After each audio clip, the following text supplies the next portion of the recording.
പറമ്പ് നിറയെ ദൈവങ്ങൾ ഉണ്ടായിട്ട് കാര്യമില്ല.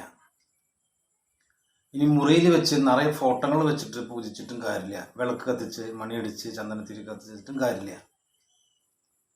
അതിന് കൃത്യമായിട്ടൊരു വിശ്വാസം ഇല്ലെങ്കിൽ, ആചാരം ഇല്ലെങ്കിൽ അത് എന്ത് ചെയ്തിട്ടും കാര്യമില്ല. ഇപ്പൊ നേരത്തെ പറഞ്ഞത് നമുക്ക് പറമ്പ് മുഴുവൻ ദൈവങ്ങളുണ്ട്. അങ്ങനെ ഒരു കാലത്ത് ദൈവങ്ങളെന്നൊക്കെ വെച്ച് വളരെയധികം സന്തോഷത്തോടുകൂടി കർമ്മങ്ങൾ ചെയ്ത് അവരുടെ ശക്തി കൊണ്ട് പലതും നേടിയിരുന്ന ഒരു കാലഘട്ടം ഉണ്ടായിരിക്കാം. പിന്നീട് അത് പോയിട്ട് നോക്കുമ്പോൾ അതൊക്കെ നാണക്കേട് കൊണ്ടോ അല്ലെങ്കിൽ ഏതെങ്കിലും സ്ഥലം വിറ്റ് പോകേണ്ടത് അങ്ങനൊക്കെ പല കാരണങ്ങളൊക്കെ ഉണ്ടാകാം. അവരൊക്കെ ആ സ്ഥലത്ത് നിന്ന് ഒഴിവാക്കുന്ന ഒരു ഘട്ടം വരും. ചിലവർക്ക് ഇട്ട് എല്ലാവർക്കും ഇല്ല. അപ്പൊ അങ്ങനെ വരുമ്പോൾ പിന്നെ അവരുടേതായ ശക്തി ഉണ്ടാവില്ല, അവരുടെ ശാപങ്ങൾ ഉണ്ടാകുക. ഇനി വീട്ടിന്റെ ഉള്ളില് നിറയെ ഫോട്ടോകൾ വെച്ചിട്ട് ചന്ദനത്തിരി കത്തിച്ച് കാട്ടിയാലും ശരി, മനസ്സിന് കൃത്യമായിട്ടുള്ളൊരു ഭക്തി വിശ്വാസം ഇല്ലെങ്കിൽ ആ ചെയ്യുന്നത് കൊണ്ടും കാര്യമില്ല. കാരണം ചെയ്യേണ്ടത് ഫോട്ടോകളെല്ലാം വെക്കാം, അത് സ്ഥായിയായിട്ടുള്ളതല്ല. കാരണം നമ്മൾ ആചരിക്കേണ്ടത് ഫോട്ടോത്തിലുള്ളതായ ആളുകളല്ല. വേദമന്ത്ര യൂട്യൂബ് ചാനലിലേക്ക് എല്ലാ മാന്യ പ്രേക്ഷകർക്കും സ്വാഗതം. ഞാൻ സത്യൻ മുളയംകുടത്ത്. അപ്പൊ ഫോട്ടോയിലുള്ളത് നമുക്ക് ശാശ്വതമല്ല എന്ന് പറയാൻ കാരണം, ഓരോ കുടുംബത്തിലും അവരുടെ പൂർവികരായിട്ട് ആചരിച്ചു കൊണ്ടുവന്നിട്ടുണ്ടായിരുന്ന ഭഗവതിയോ അല്ലെങ്കിൽ ദേവനോ ദേവിയോ നാഗങ്ങളോ അല്ലെങ്കിൽ മറ്റേതെങ്കിലും മൂർത്തികളൊക്കെ ആയിരിക്കും നനയ്ക്കാം. അപ്പൊ അതില് ഭഗവാൻ എന്ന് പറയുമ്പോൾ ഒന്നാല് ചാത്തൻ അല്ലെങ്കിൽ ചൊവ്വ അല്ലെങ്കിൽ കാളി, കരിങ്കുട്ടി, പറക്കുട്ടി, അല്ലെങ്കിൽ ഭൈരവൻ, ഗണ്ടാകർണൻ, അല്ലെങ്കിൽ സുബ്രഹ്മണ്യസ്വാമി, അല്ലെങ്കിൽ ആഞ്ജനേയർ, ഹനുമാൻ സ്വാമി, പിന്നെ നാഗങ്ങള്, അങ്ങനെ ഒരുപാട് മൂർത്തികളെന്നൊക്കെ ആചരിക്കുന്നതായ കുടുംബങ്ങളൊക്കെ ഉണ്ട്. അപ്പൊ അതിനെ ഈ ശില വെച്ചിട്ട് പ്രതിഷ്ഠ വെച്ചിട്ട് കുടിവെപ്പ് നടത്തിയിട്ട് ആചരിക്കുന്നുണ്ട്. കൃത്യമായിട്ടുള്ള കർമ്മങ്ങള് വാർഷികത്തിന് അവർക്ക് വേണ്ടുന്നതായ കള്ളിങ്കർമാദികളൊക്കെ കൊടുത്ത് അവർക്ക് കർമ്മപ്രീതി വരുത്തുക. വാർഷികത്തിന് അത് ആഘോഷമായിട്ട് നടത്തുന്നുണ്ടെങ്കിൽ ആഘോഷമായിട്ട് നടത്തുക, അല്ലാത്ത പക്ഷം കർമ്മങ്ങൾ ചെയ്തിട്ട് അവരെ പ്രീതിപ്പെടുത്തുക. ഇതൊന്നുമില്ലാതെ ഫോട്ടോകൾ വെച്ചിട്ട് ഇപ്പോൾ ഭഗവാന് മറ്റ് ഭഗവാന്മാർ ഇതിലൊന്നും ബന്ധമില്ലാത്ത ആളുകളെ വെച്ചിട്ട് വിളക്ക് വെച്ചു അല്ലെങ്കിൽ ചന്ദനത്തിരി കത്തിച്ച് കാണിച്ചുകൊണ്ട് പ്രത്യേകിച്ചൊരു ഗുണമൊന്നും ഉണ്ടാവില്ല. നമ്മൾ പ്രാർത്ഥിക്കുമ്പോൾ അതിൻ്റെ ഒരു സഹായം ഉണ്ടാവും. എന്നാലും ഉപരി ഇവര് കിട്ടുന്നത്, കാരണം ഇവരിനെ ആചരിച്ചു കഴിഞ്ഞാലേ നമുക്ക് ഇവരെ കൊണ്ട് പൂജിച്ചാലും ഇവരിനെ ആചരിക്കുമ്പോൾ ഇതിന്റെ ഫലങ്ങൾ കിട്ടുള്ളൂ. കാരണം അത് നമ്മുടെ കുടുംബത്തിൽ പെട്ടിട്ടുള്ള രക്തത്തിൽ അലിഞ്ഞു ചേർന്ന പോലെയുള്ളതാണ്. അതിനൊരു മൂലയ്ക്ക് മാറ്റിയിട്ട് അല്ലെങ്കിൽ ആചരിക്കാതെ കണ്ടറിയാതെ അല്ലെങ്കിലൊക്കെ അടിച്ചുടച്ചിട്ട് അതൊന്നും ഇല്ല എന്നൊക്കെ പറഞ്ഞു കഴിഞ്ഞാൽ വളരെ വിഷമങ്ങൾ ഉണ്ടാകുക. അപ്പൊ പലരോടും ചോദിച്ചാൽ, നോക്കാൻ വരുന്ന പലരോടും ചോദിച്ചു കഴിഞ്ഞാല് ധർമ്മദൈവങ്ങളെ പറ്റി ചോദിച്ചു കഴിഞ്ഞാൽ അത് അവിടെ അച്ചാച്ചന്റെ കാലത്ത് അവരുടെ കാലത്ത് ഉണ്ടായിരുന്നു, ഞങ്ങൾക്ക് അതിനോടുള്ളൊരു താല്പര്യമൊന്നുമില്ല, ഞങ്ങളിപ്പോ നോക്കുന്നൊന്നുമില്ല. അപ്പൊ അവര് പറയുന്നൊരു കാര്യമാണ്, അച്ഛനായിട്ട് ആചാര്യനായിട്ട് അവിടെ ഉണ്ടായിരുന്നു എന്ന്. അപ്പോ ഏതൊരു കുലത്തിലായാലും ശരി, അവര് ജനിച്ചു വന്നിട്ടുള്ള കുലത്തിന്റെ മഹിമ അനുസരിച്ച് അതിന്റെ ആചാരാനുഷ്ഠാനങ്ങൾ കൃത്യമായിട്ട് അത് പാലിക്കണം. ഇപ്പൊ ഒരു മുസ്ലിം സഹോദരങ്ങളാണ് അവര് പ്രസവിച്ച് അവരുടെ ഒരു ടൈമുണ്ട്, അത് കഴിഞ്ഞ ശേഷം അവർ പള്ളിയിലേക്ക് അല്ലെങ്കിൽ അതിനോടുകൂടി ബന്ധപ്പെട്ടിട്ടാണ് അവരുടെ മരണം വരെ ആ പള്ളി ആയിട്ട് ബന്ധപ്പെട്ടിട്ടുള്ള ഒരു ഇതുണ്ട്, ചടങ്ങുകളുണ്ട്. അതേപോലെ തന്നെ ക്രിസ്ത്യൻ സമൂഹത്തിനും സഹോദരന്മാർക്കും അങ്ങനെയുണ്ട്, പള്ളിയായിട്ടുള്ളതായ ഒരു അടുപ്പങ്ങൾ മരണപ്പെട്ടാലും മറ്റുള്ള എന്ത് കാര്യത്തിനും. എന്നാൽ ഹിന്ദുക്കളില് ഒരുപാട് ദൈവങ്ങള് ഉണ്ട്. ഒരു വ്യക്തി പൂജിക്കുന്ന ആ ദൈവത്തിനെ അവര് വേറെ ആള് പൂജിക്കുക, അദ്ദേഹം പൂജിക്കുന്ന ആ രീതി അവര് വേറെ ആള് പൂജിക്കുക, ഇദ്ദേഹത്തിന്റെ കുറവുകളല്ല ഇദ്ദേഹം കാണുക. അപ്പൊ ആ ദൈവങ്ങൾ ഉണ്ട് വെച്ചെങ്കിലും ഇതേപോലെ തന്നെ ഒരു കെട്ടുറപ്പോ ക്ഷേത്രത്തിൽ ചെന്നില്ലെങ്കിലും പ്രശ്നമില്ല. അല്ലെങ്കിൽ ഇവരുടെ ഈ ക്രിസ്ത്യാനും ഹിന്ദുവിനും അവരൊക്കെ പോലെ മറ്റേ മുസ്ലിംസിന്റെ ഒക്കെ പോലെ ഇസ്ലാമിന്റെ ഒക്കെ പോലെ പള്ളിയിൽ പോയില്ലെങ്കിൽ പ്രശ്നമാണ് എന്നുള്ളൊരു ഇതില്ല. പോണവർക്ക് പോവാം, തൊഴുന്നവർക്ക് തൊഴാം. ഇനി ഏതെങ്കിലും അമ്പലത്തിൽ പോയി പുറമെ നിന്നിട്ടൊന്ന് കാഴ്ച കണ്ടുപോരാ നല്ലത്, ഉള്ളിലേക്ക് കയറില്ല. ഉള്ളിലേറെ ദൈവം എന്ന് വരെ അവർക്ക് അറിയില്ല. അപ്പോ ഈ പറഞ്ഞു വന്നത്, അപ്പൊ ആ ദൈവത്തിന് ചെയ്യേണ്ട കാര്യങ്ങള് അത് ചെയ്തു കഴിഞ്ഞാൽ കുറെയൊക്കെ വിമിഷ്ടങ്ങൾ മാറും കുടുംബപരമായിട്ട്. അപ്പൊ അതിനെ ദുരിതങ്ങളൊക്കെ കാണാന്ന് പറഞ്ഞാൽ പ്രത്യേകിച്ച് ഈ സമയദോഷങ്ങൾ വരുമ്പോഴാണ് കൂടുതൽ ഇതിനെ കുറിച്ച് ചിന്തിക്കുക. കാരണം അടി കിട്ടുമ്പോൾ അത് എന്തായാലും അവിടെ വീഴും. അപ്പൊ അതില് എന്തുകൊണ്ടാണ് ഇങ്ങനെ ക്ഷീണം, എന്തുകൊണ്ടാണ് ഇങ്ങനെ ബുദ്ധിമുട്ട് എന്നുള്ളത് നോക്കി അറിയുമ്പോ നിങ്ങളുടെ ദൈവങ്ങളുടെയാണ്. ദൈവങ്ങളുടെ വിഷമങ്ങളെ കൊണ്ടാണ് നിങ്ങളിപ്പോൾ അനുഭവിക്കുന്ന കഷ്ടങ്ങൾ. പൂർവികരായിട്ട് ആചരിച്ചു വന്നിരുന്ന മന്ത്രസ്ഥാനോ ക്ഷേത്രങ്ങളോ ഉണ്ടെങ്കിൽ അതിനിപ്പോൾ ആരും വിശ്വസിക്കണില്ല, അല്ലെങ്കിൽ കർമ്മം ചെയ്യണില്ല. അവരൊക്കെ അന്നം നീരും കിട്ടാണ്ട് വെളുക്കും കാര്യങ്ങളൊന്നും ഇല്ലാണ്ട് വളരെ ദുരിതമായിട്ടൊക്കെ എടുക്കുന്നത് എന്ന് പറയുമ്പോൾ ഇതിൻ്റെ ഉള്ളിൽ തല്ലും വഴക്കും നടക്കുന്നുണ്ടാവുക. ഇതിനോടുകൂടി ബന്ധപ്പെട്ട ആ കുടുംബങ്ങളിൽ വഴക്കും പ്രശ്നങ്ങളും ദാരിദ്ര്യവും അല്ലെങ്കിൽ കേടും ക്ലേശങ്ങളും അങ്ങനെ എല്ലാം കൂടി നടക്കാൻ പറ്റാത്തൊരവസ്ഥ പോലെ കാണാം. അപ്പോഴാവും ഇതേപോലെ തന്നെ ശരിക്കും കൃത്യമായിട്ട് നോക്കാനായിട്ട് പറ്റില്ല. ഏതെങ്കിലും ഒരു അമ്പലത്തിലൊക്കെ പോയിട്ട് അർച്ചനൊക്കെ ചെയ്യുമ്പോഴും മുട്ടിറക്കുമ്പോഴൊക്കെ പറയാ, നിങ്ങളുടെ വീട്ടിലിങ്ങനെ ദൈവങ്ങളുടേതായ ചില വിഷമങ്ങൾ കാണുന്നുണ്ടല്ലോ, അവരെ ആചരിക്കണില്ലല്ലോ, ആദ്യം നിങ്ങൾ അവരെ ശരിയാക്കുമോ, എന്നിട്ടും മറ്റുള്ള കാര്യങ്ങൾ നോക്കാന്നുള്ളത് അറിവുള്ള ആളുകൾ പറഞ്ഞു കൊടുക്കും. അപ്പൊ അതിന്റെ അടിസ്ഥാനത്തിൽ ഇങ്ങനെ പലരോടും പറയുമ്പോൾ ആ പലരും ചേർന്നിട്ട് അവരുടെ കുടുംബത്തിൽ കേൾക്കാൻ പറ്റുന്ന ആളുകളോട് പറഞ്ഞ് അവിടെ ഒരു താമൂല പ്രശ്നമോ അഷ്ടമൂല പ്രശ്നമൊക്കെ വെക്കാനുള്ള സാഹചര്യങ്ങൾ അവരായിട്ടുണ്ടാക്കും. ചില തലമൂത്ത കാരണന്മാരുണ്ടെങ്കിൽ പറയാം അതിലൊന്നും ആവശ്യമില്ല, അതൊക്കെ വെറുതെയാണ്, നമ്മുടെ ആളുകൾ ഇങ്ങനെയൊന്നല്ല ആചരിച്ചിരുന്നത്, അതൊക്കെ വേറെ തരത്തില്ല, നമുക്ക് അതുപോലെ ചെയ്താൽ മതി, ഇതൊക്കെ ആളെ പറ്റിക്കാനായിട്ട് പറയണതാന്ന് പറഞ്ഞിട്ട് അവര് ഇതിനെ നിരസിക്കും. ഈ കാരണന്മാരാണെങ്കിൽ അവർക്ക് ഇതിനോട് പരിചയമില്ല, കണ്ടിട്ട് പരിചയമില്ല. എന്ത് ചെയ്യണമെന്നാ, അതിന് നവീകരിക്കണമെന്നോ, ഇതിന്റെ ശക്തി പോയോ എന്നാ, ശക്തി ഇല്ലെങ്കിൽ എന്ത് ചെയ്യണമെന്നോ അവർക്കറിയില്ല.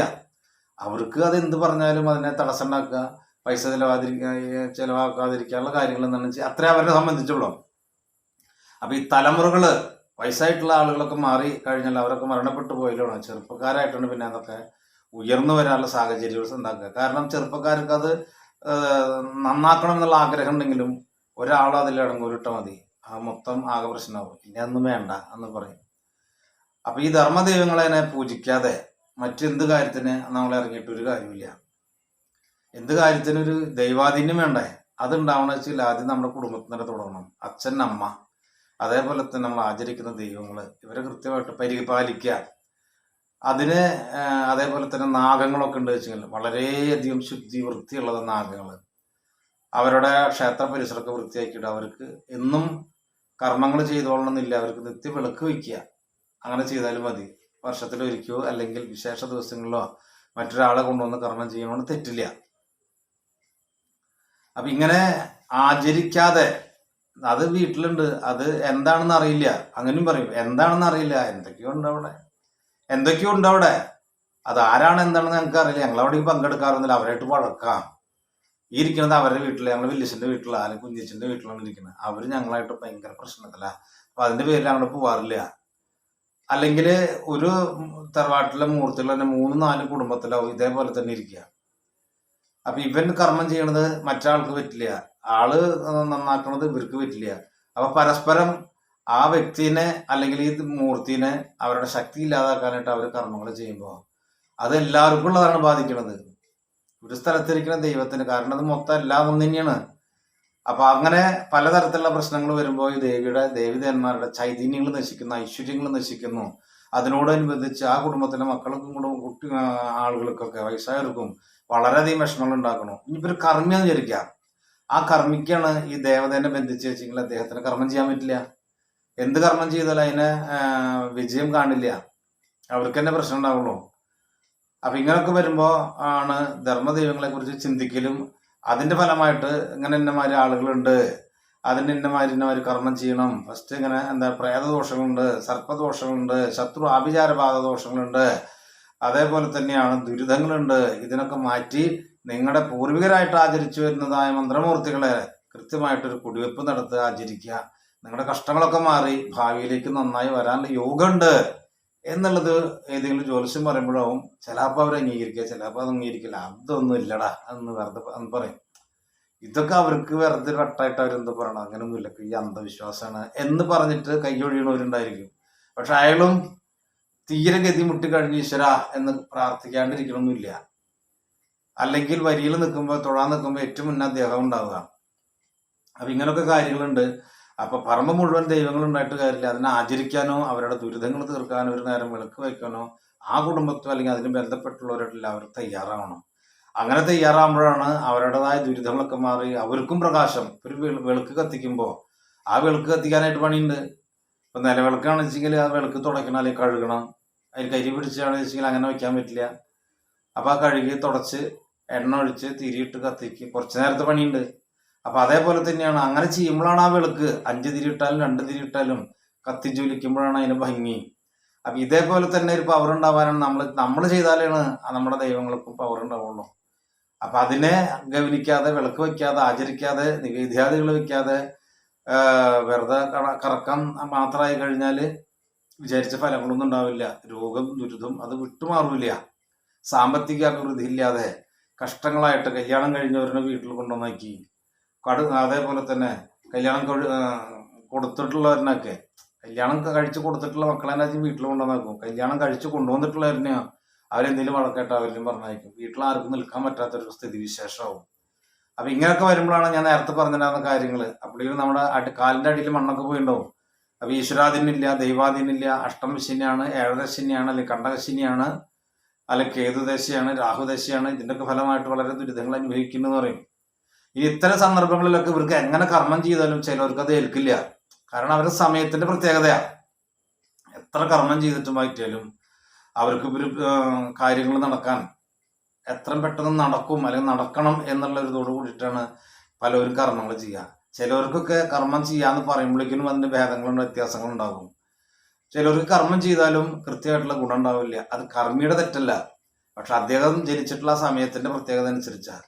ഇപ്പൊ ഒരാള് ഒരു നക്ഷത്രം പറഞ്ഞു, ഇന്ന് പ്രസവിച്ചിട്ടുള്ള ഒരു കുട്ടിയുടെ നക്ഷത്രം പറഞ്ഞു, അത് ഉച്ചയ്ക്ക് ശേഷം പറയണ്ടാവുക ഇന്നതാണ്. അല്ലെങ്കിൽ ഉച്ചയ്ക്ക് ശേഷം പ്രസവിച്ചിട്ടുള്ള വെച്ചെങ്കിൽ കലണ്ടറിൽ കാണാൻ അശ്വതിയാണെങ്കിൽ അത് കഴിഞ്ഞു നല്ല ഭരണിയായിട്ടുണ്ടാവും.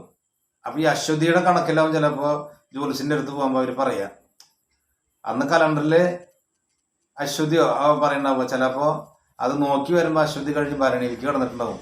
അപ്പൊ ഭരണിയുടെ ഫലം അശ്വതിയുടെ ഫലം രണ്ടും രണ്ടാ. അപ്പൊ ഇതേപോലെ തന്നെ നാട് പറയുന്നത് എല്ലാവർക്കും ശരിയായിക്കൊള്ളുന്നില്ല. ആ ജനിച്ചിട്ടുള്ള ദിവസം, അതേപോലെ തന്നെ അതിന്റെ മാസം, വർഷം, അല്ലെങ്കിൽ എത്ര മണിക്കാണ്, പകലാണോ കാലത്താണോ, എത്ര മണിക്കുണ്ട്, അതൊക്കെ കൃത്യമായിട്ട് അറിഞ്ഞ് സൂക്ഷ്മം അറിഞ്ഞിട്ടാണ് അതിനെ ഇത് ഏതാണ് രാശി, എന്താണ് രാശി എന്ന് അറിയുള്ളൂ. അപ്പൊ കലണ്ടറിലുള്ളത് നമുക്ക് ആയിക്കൊള്ളണമെന്നില്ല.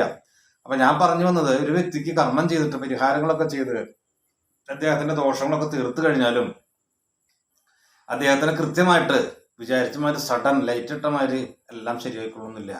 ആളുടെ സമയം വന്ന് മാറുന്ന വരെ കുറെയൊക്കെ കഷ്ടങ്ങൾ ഉണ്ടാകും. എങ്കിലും എവിടെ വെച്ചിട്ടാണ്, എവിടെ നിന്നിട്ടാണ് കർമ്മങ്ങൾ ചെയ്ത് എവിടെ നിന്നാണെന്ന് നമുക്കൊരു സഹായം കിട്ടുന്ന വെച്ചെങ്കിൽ അവരേനെ മറക്കാതെ പ്രാർത്ഥിക്കുക, വിളിക്കുക, ആചരിക്കുക. അപ്പൊ ഇങ്ങനെയൊക്കെ വരുമ്പോൾ നമുക്ക് മാറ്റങ്ങൾ ഉണ്ടാകും. അപ്പൊ ഇത് അതേപോലെ തന്നെയാണ് വഴിപാടുകൾ നേർന്നിട്ടുണ്ട് വെച്ചെങ്കിൽ അത് കൊണ്ടുപോയി കൊടുക്കുക. വഴിപാട് കൊടുക്കാതെ ഇരുന്ന് കഴിഞ്ഞാലും അത് ഒരു കാര്യം നടന്നിട്ട് വഴിപാട് കൊടുക്കാതെ ഇരുന്ന് കഴിഞ്ഞാൽ അവരുടെ ദുരിതങ്ങൾ വരാനായിട്ട് തുടങ്ങും. പിന്നെ അത് ദോഷത്തിലേക്ക് വരിക, നമ്മുടെ ദൈവങ്ങൾക്കും ദോഷത്തിലെ വരിക. അപ്പൊ ഈ വക കാര്യങ്ങൾ കുറേ സംഗതികളൊക്കെ മനസ്സിലാക്കേണ്ടതാണ്. അപ്പൊ നിങ്ങളുടെ അറിവിലേക്കായിട്ട് പകർന്നു തന്ന ഈ കാര്യം നിങ്ങൾക്ക് ഇഷ്ടമായെങ്കിൽ ലൈക്ക് ചെയ്യുക, ഷെയർ ചെയ്യുക, സബ്സ്ക്രൈബ് ചെയ്യുക. നന്ദി, നമസ്കാരം.